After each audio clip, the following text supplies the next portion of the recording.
Boa tarde a todos, boa tarde a todas.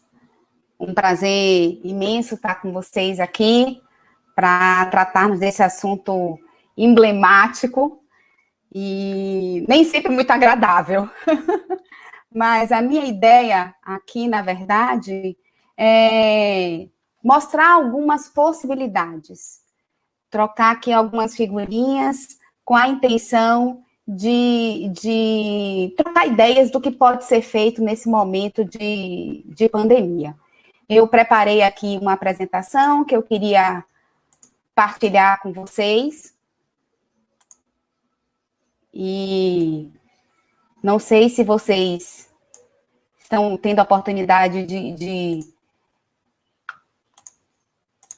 Deixa eu compartilhar aqui. Não sei se estão tendo a oportunidade de ver a apresentação. Ok para vocês? Está aparecendo aí a apresentação para vocês? Para mim aqui está rodando, e vocês, quem estiver assistindo, pode colocar aqui do lado, tá, gente? Você está chegando direitinho. Você está chegando ok para vocês. Então, vamos lá. Ficou ao meu encargo algumas medidas tributárias e possíveis durante a pandemia do Covid-19. Eu já queria iniciar dizendo para vocês o seguinte: eu vou tratar de algumas medidas que são possíveis em função do contexto do Covid, mas também de institutos que estão aí postos e que talvez possam ser utilizados, ser revisitados, ok?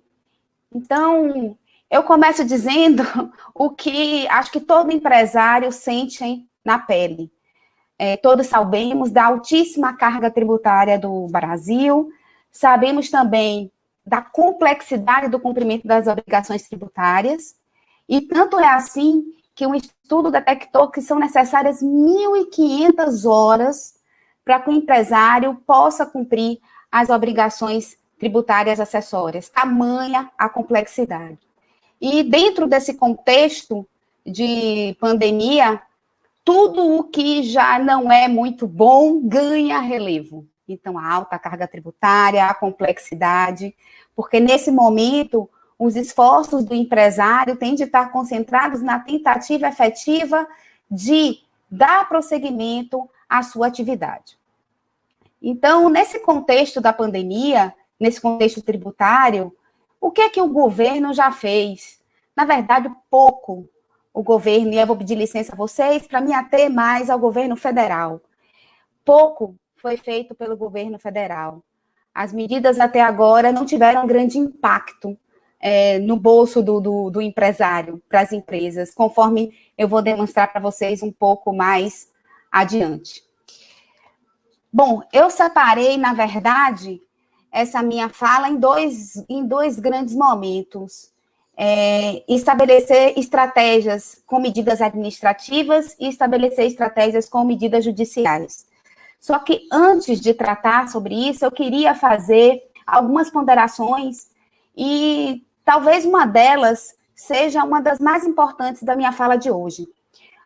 O que eu queria dizer para vocês é que, ao se tomar uma decisão sobre uma estratégia, especialmente de não pagar tributo, se ter em mente a possibilidade de responsabilidade criminal dos sócios e administradores. E você deve estar perguntando: poxa, Marta, desde quando não pagar tributo virou crime? E eu lhes respondo o seguinte: diante de uma decisão do STF do ano passado, onde foi criminalizado o fato do contribuinte declarar e não recolher o ICMS, e sem ter a necessidade de fraude, da apresentação de fraude, sendo apenas o contribuinte, como eles chamaram, de devedor quanto mais, e eles não disseram o que vem a ser o conceito efetivo de devedor quanto mais, se entende, em linhas gerais, que aquela empresa que vem devendo o tributo já há algum tempo. Então, considerando essa relativização do crime na esfera tributária pelo STF, é importante que se tenha em mente, ao se tomar a decisão de não pagar, essa possibilidade do sócio e do administrador encarar um processo penal. Isso quer dizer que, vou ser condenado? Não. Se a empresa está em dificuldades no contexto da pandemia, era uma empresa que vinha pagando os seus tributos, e no contexto da pandemia, tendo como demonstrar que a empresa reteve, mas não recolheu por conta de folha, não teve distribuição de lucro, os sócios tiveram que colocar valores na empresa, enfim, tendo provas nesse sentido, é possível se arguir na esfera penal um instituto chamado inexigibilidade de conduta diversa. Então, não significa que é o fim do mundo, mas é muito bom que se tenha uma análise global quando vai se optar pelo não pagamento do tributo. Outra medida que é importante o empresário ter em mente, e daí ele precisa de um diálogo franco e aberto com o seu jurídico, é que ao se optar pelo ajuizamento de uma medida judicial, se essa medida não é pautada numa tese forte, numa tese que tenha substância, a possibilidade de não se ter êxito é grande. E, não tendo êxito, ao se adotar determinada medida judicial, a empresa pode ter que pagar honorários de sucumbência para outra parte. Mas o que é honorário de sucumbência? O honorário de sucumbência é um percentual que o juiz geralmente arbitra sobre o valor da causa, sobre o valor que está sendo discutido, e que gravita de 1 a 20%, e que pode ser agravado à medida que o processo vai tendo recurso. Então, a empresa pode entrar com uma expectativa de ter uma economia e sair com um valor a mais para pagar. Então, esse é um aspecto a ser considerado.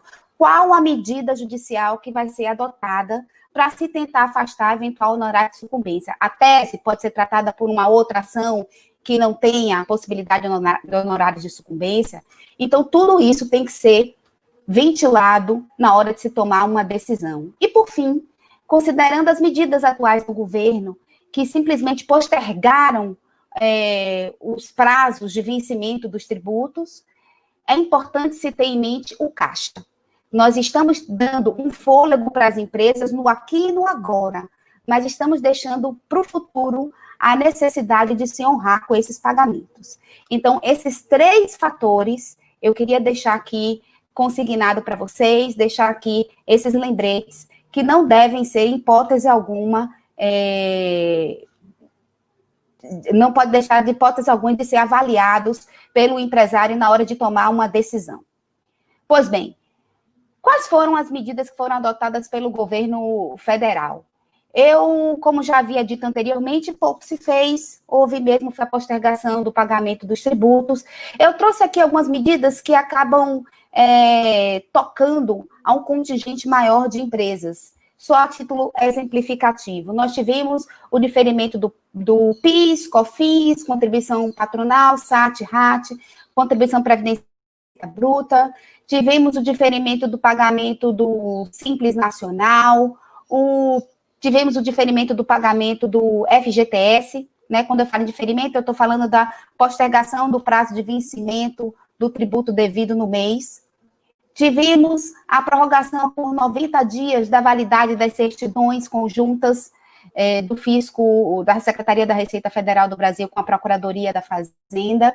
Tivemos redução, essa medida foi a única que teve um impacto efetivo, que foi a redução das alíquotas do SESI, SESC, SEST, SENAC, SENAI, do Sistema S, só sendo retirado desse contexto a contribuição ao SEBRAE.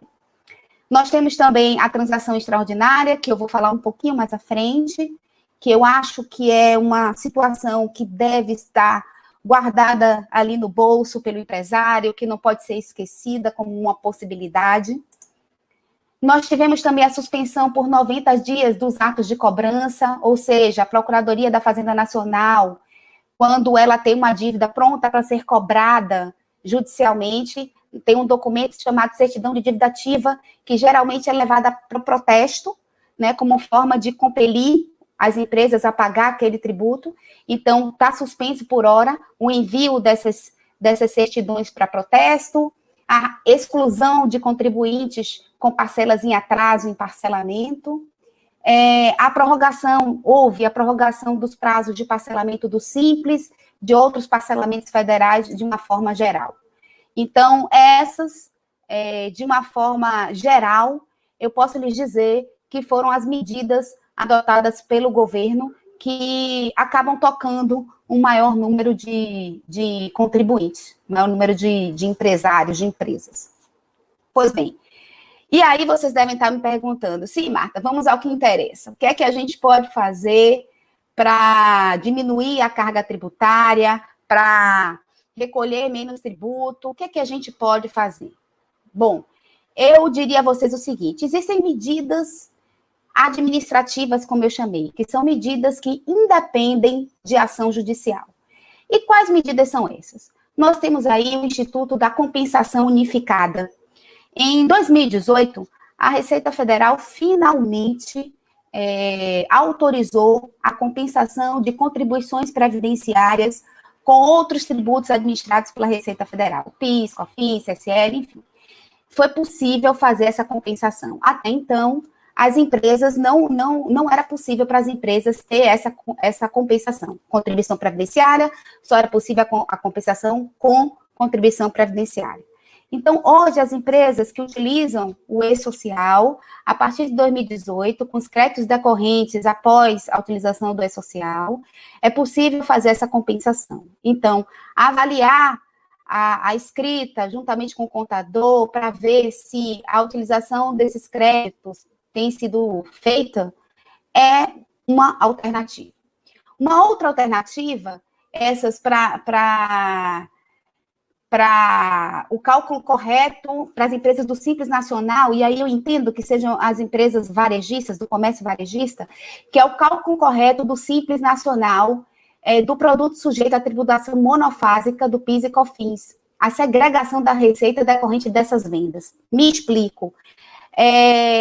As empresas que vendem no varejo, elas compram esses produtos de indústrias, e as indústrias recolhem o PIS e COFINS.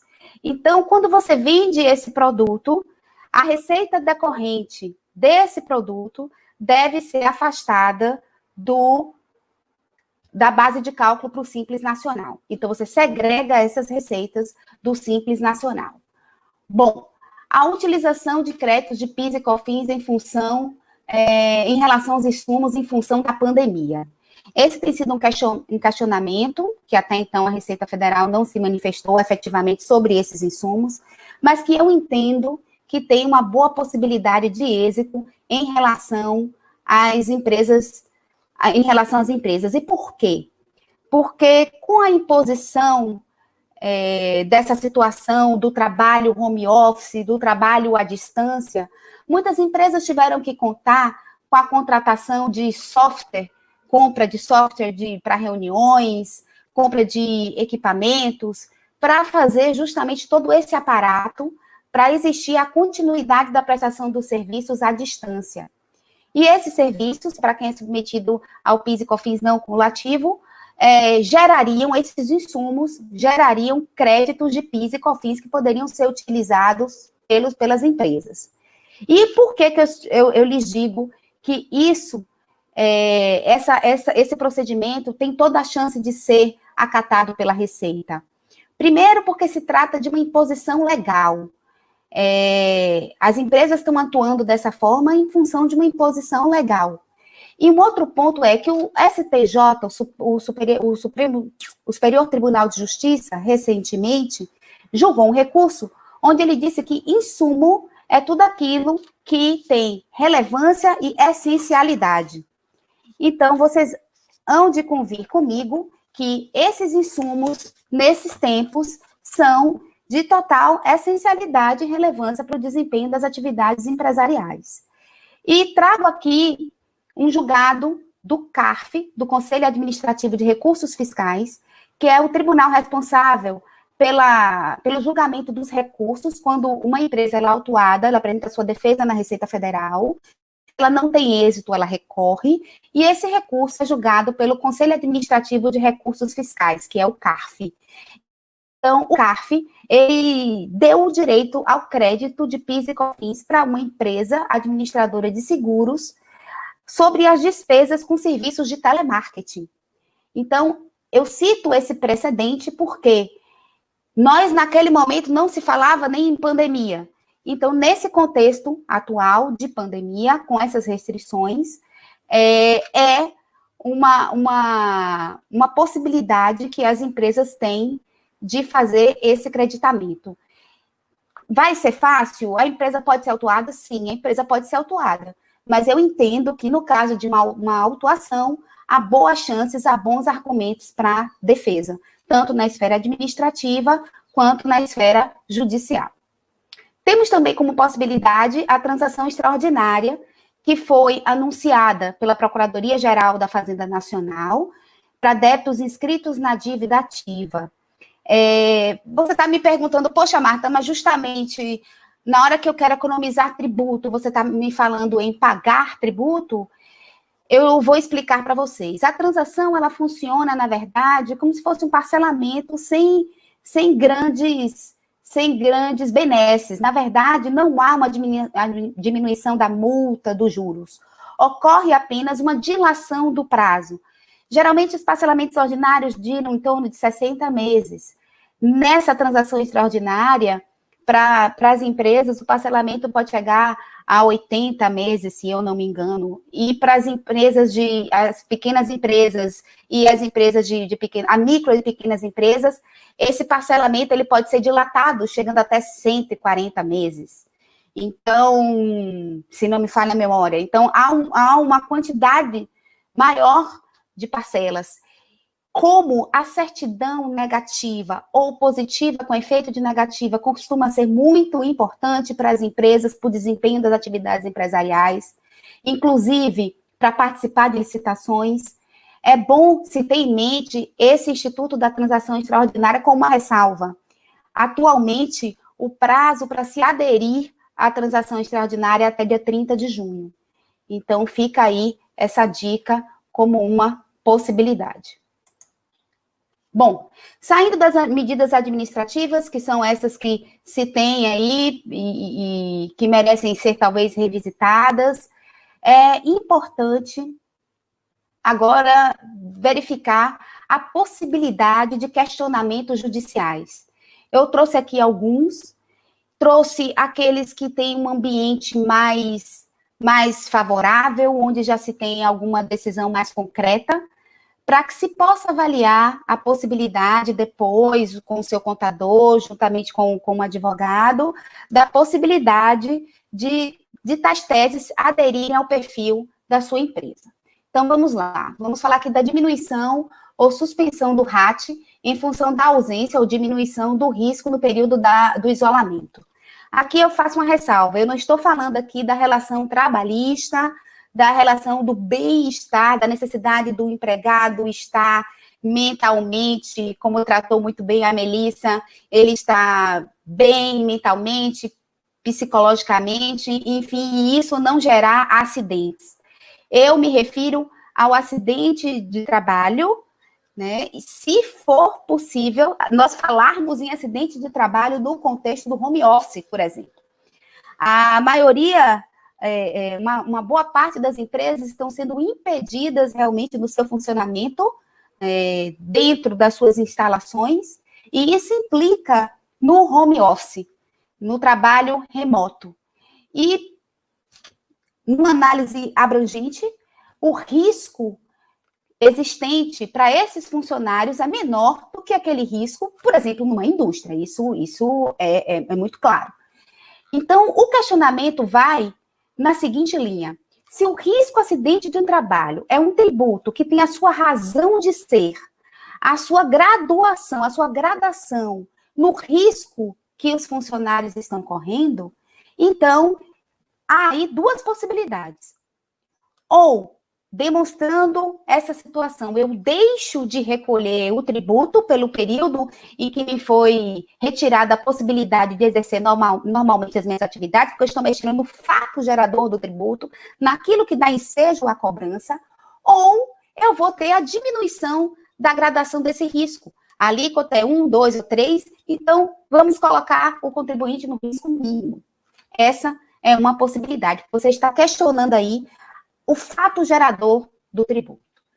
Pois bem, liberação ou substituição de valores bloqueados em execuções fiscais. Eu estou me dirigindo aí à sua empresa que tem uma execução fiscal, onde está sendo alvo de cobrança de tributo, e que nela houve um bloqueio de valores.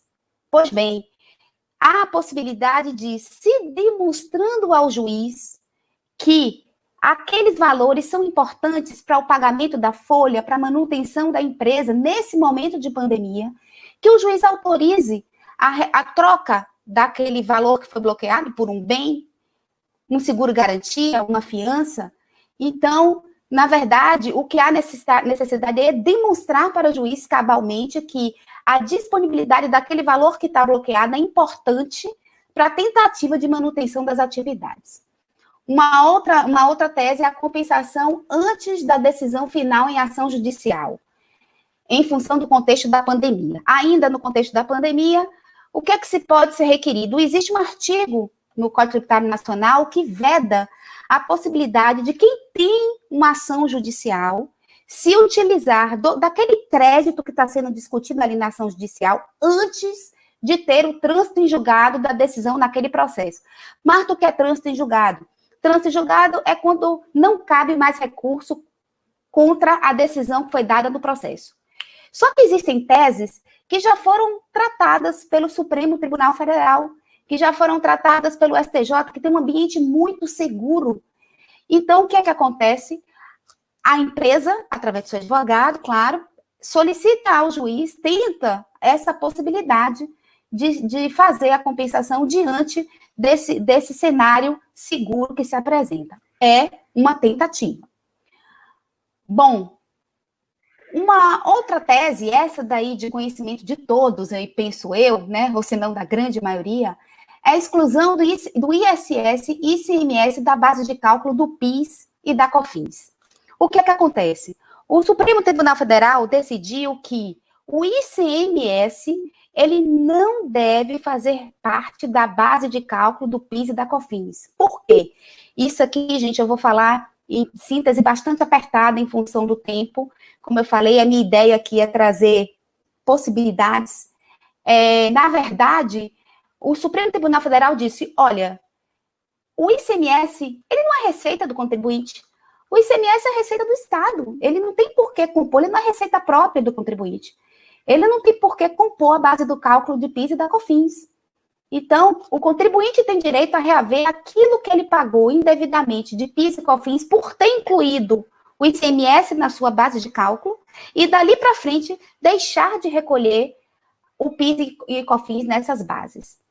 Esse processo se encontra no Supremo Tribunal Federal. O cerne da questão já foi decidido, só que falta ainda alguns ajustes. A Procuradoria vem fazendo uma série de questionamentos nesse processo, o que tem postergado a sua decisão final.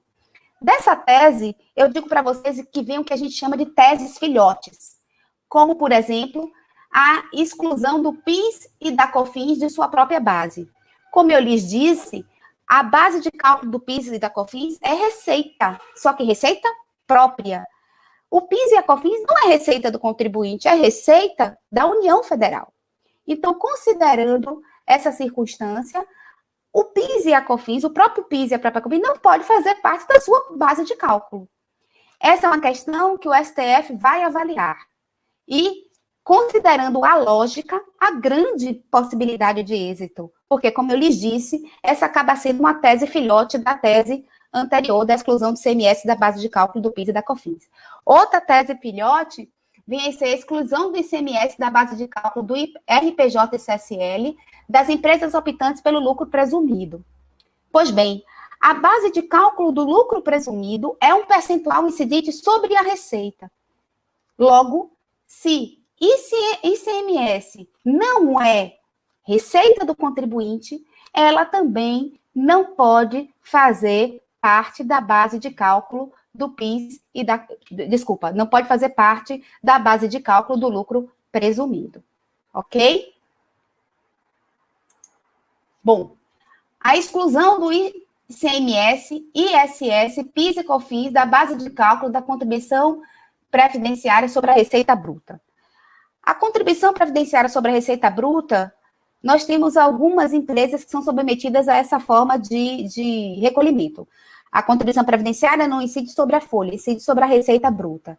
Então, partindo daquela tese mãe, nós temos aí uma outra tese, que é a tese filhote. Ou seja, pelo fato do ICMS, o ISS, o PIS e a COFINS não serem receita do contribuinte, elas não fazem parte da receita bruta, base de cálculo da contribuição previdenciária. Esse tema já foi avaliado pelo STJ e o STF está para julgar. Então, como vocês podem ver, é uma tese que tem uma boa possibilidade. A exclusão da base de cálculo do ICMS, da TUST e da TUST. Da TUST e da TUST. Desculpa, gente, é uma sopa aí de letras, né? Confunde a gente. Mas o que eu posso lhes dizer em relação a essa tese? As concessionárias de energia elétrica costumam cobrar nas contas o ICMS incidente sobre essas taxas. E, na verdade, o STJ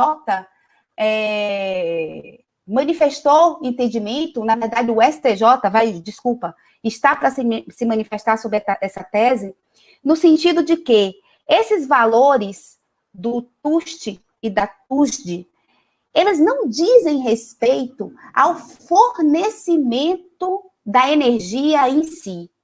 São atividades acessórias que permeiam o fornecimento da energia, mas não é o fornecimento da energia em si. E é sobre esse fornecimento de energia, sobre esse valor que o ICMS deve incidir. Então, considerando isso, há que se ter o afastamento dessas taxas e o ICMS ser calculado sem esses valores. Uma outra tese é o ICMS sobre o valor de demanda contratada de energia elétrica, que o STF recentemente julgou no sentido de que as empresas, algumas delas, contratam perante as concessionárias uma demanda de energia que, independente dela ser utilizada ou não, é posta à sua disposição. E o ICMS é pago em cima desse valor contratado. Pois bem, o STF decidiu recentemente que o contribuinte, a empresa, ela não paga sobre esse valor que foi contratado. Ela tem que pagar sobre a energia que foi efetivamente consumida.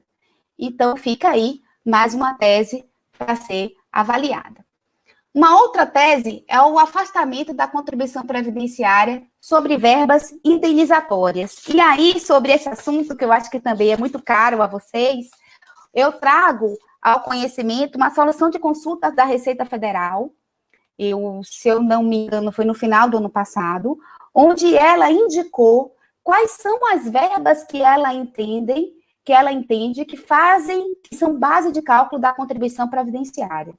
Dentre essas verbas, ela citou o auxílio-doença e o terço constitucional de férias. Pois bem, sobre essas verbas, eu lhes digo que o STJ já se manifestou no sentido que sobre o auxílio-doença não tem incidência da contribuição previdenciária, e sobre o terço constitucional de férias, o Supremo Tribunal Federal está para julgar um recurso, mas já há um parecer da Procuradoria pela não incidência da contribuição previdenciária sobre o texto constitucional de férias. Então, é importante que as empresas averiguem as outras rubricas, porque antes dessa solução de consulta, a Receita vinha cobrando sobre outros valores que, ao longo do tempo, a jurisprudência pacificou o entendimento de que não cabe a cobrança da contribuição previdenciária sobre essas verbas. Então, é aconselhável que se verifique essas rubricas, veja se a empresa fez o pagamento, porque é possível a recuperação dos últimos 5 anos. Ok?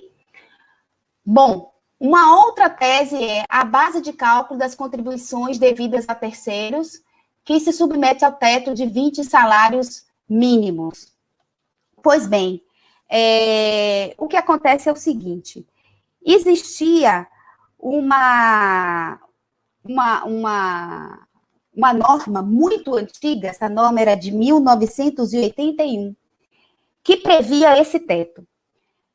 para as contribuições, né? E aí eu me refiro, que contribuições, Marta? Eu me refiro ao SEBRAE, ao INCRA, ao FNDE, ao SES, ao SEST, ao SENAT, ao SESI, SENAI, a essas contribuições do Sistema S.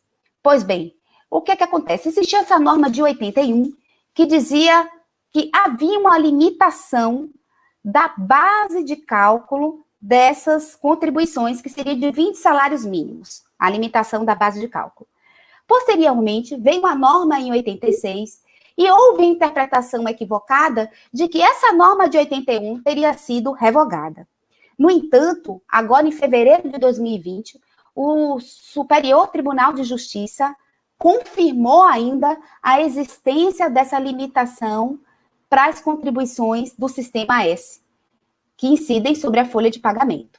Então, é importante que se verifique se, de fato, essa tese traz uma economia substancial para a sua empresa, para verificar a possibilidade de recuperar os últimos 5 e, daqui para frente, deixar de recolher as contribuições ao INCRA, ao SEBRAE, ao SESI, ao SENAT, essas contribuições do Sistema S também, nesse formato atual. Bom, a extinção do voto de qualidade do CARF. Poxa, Marta, o que é que isso tem a ver? Não sei se vocês lembram lá atrás que eu falei que o CARF é quem julga os recursos interpostos contra as decisões desfavoráveis perante a Receita. A empresa autuada entra com a defesa, sai a decisão, a empresa recorre e esse recurso é julgado pelo CARF.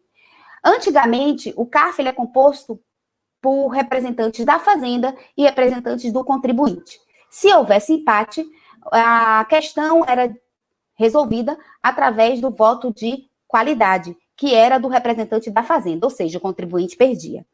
Agora, esse ano, essa norma foi revogada e o voto de qualidade a norma que previa o voto de qualidade foi alterada e agora não se tem mais o voto de qualidade. No caso de empate, a decisão é favorável ao contribuinte.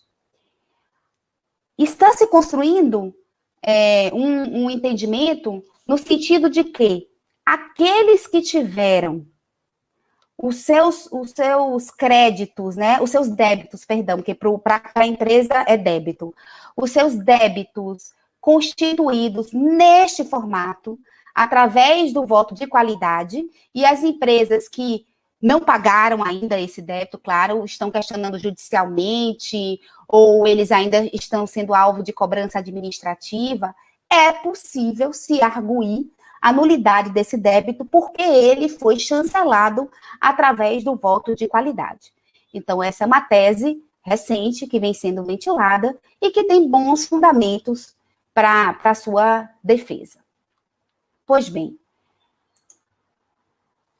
eu queria fazer aqui uma anotação com relação às teses iniciais que foram trazidas ao judiciário, logo no comecinho da pandemia. As teses, aquele momento inicial onde todos estavam temerosos, não se sabia muito bem o que viria antes das medidas do governo, que se ajuizava uma ação para solicitar, em função da pandemia, que os tributos deixassem de ser recolhidos ou fossem postergados por algum tempo. E os juízes, no primeiro momento, se mostraram bastante condescendentes, houve algumas decisões nesse sentido.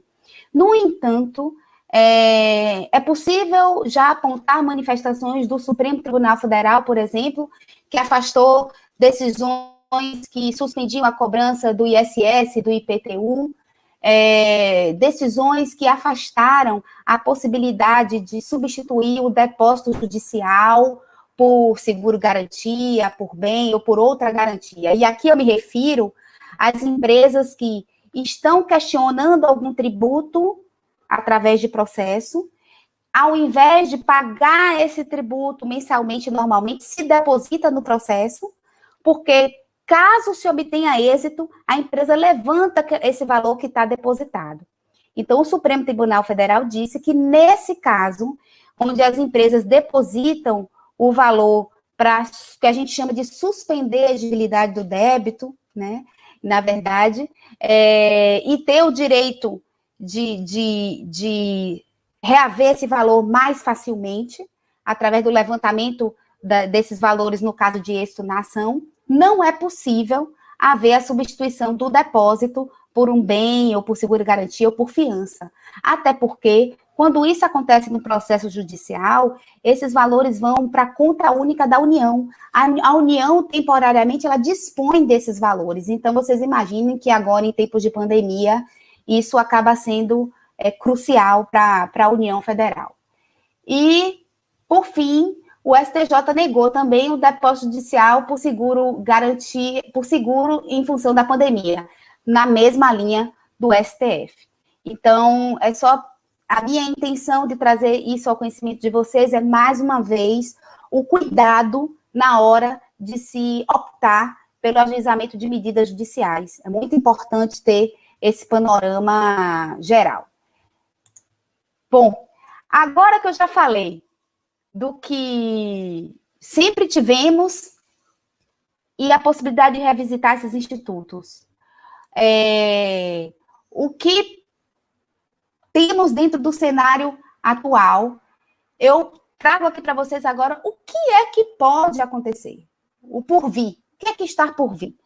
Só que aqui, na verdade, e aí eu posso passar depois para vocês em algum momento, eu trouxe alguns projetos de lei que estão em tramitação na Câmara dos Deputados e do Senado, que, uma vez aprovados e sendo transformados em lei, efetivamente, pode trazer benefícios para as empresas. Temos o projeto de lei complementar 29 de 2020, que concede a isenção tributária para microempreendedor individual e micro e pequenas empresas. Temos o projeto de lei 2341 de 2020, que cria o plano de recuperação fiscal para as empresas durante a pandemia. É um programa, como se fosse um programa de parcelamento, é o PERT-Covid. Temos o projeto de lei 99 de 2020, que institui o programa especial de isenção. Na verdade, esse projeto, ele propõe que os gastos que você tem com funcionários possam ser compensados com tributos. Temos o projeto de lei 2735, que institui o programa extraordinário de regularização tributária. Esse projeto, especificamente, prevê, é como se fosse um refis muito bom, ele prevê um abatimento substancial em multas, em juros, e esse tem sido um movimento das empresas, no sentido de já solicitar um refis para o pós-pandemia, né? No Senado, nós temos o projeto de lei 985 de 2020, que prevê a suspensão de tributos, o 949 de 2020, que prevê a desoneração da folha, e o projeto 1124 de 2020, que dispensa recolhimentos de PIS e COFINS a microempresa, empresa de pequeno porte, enfim. Esses são os projetos de lei, dentro de muitos. Eu digo a vocês que os deputados têm se movimentado bastante. Tem inúmeros projetos de lei aí que a gente não sabe qual a sorte deles, se vão vingar, se não vão, muitos ficam paralisados. Mas é esse o panorama que eu tenho para vocês. Gente, peço desculpas, eu tive que realmente ser breve. A ideia é trazer luzes, né? A ideia é tentar trazer para vocês possibilidades, e eu acho que, na verdade, é um momento, mais do que nunca, de não se enxergar o copo meio vazio.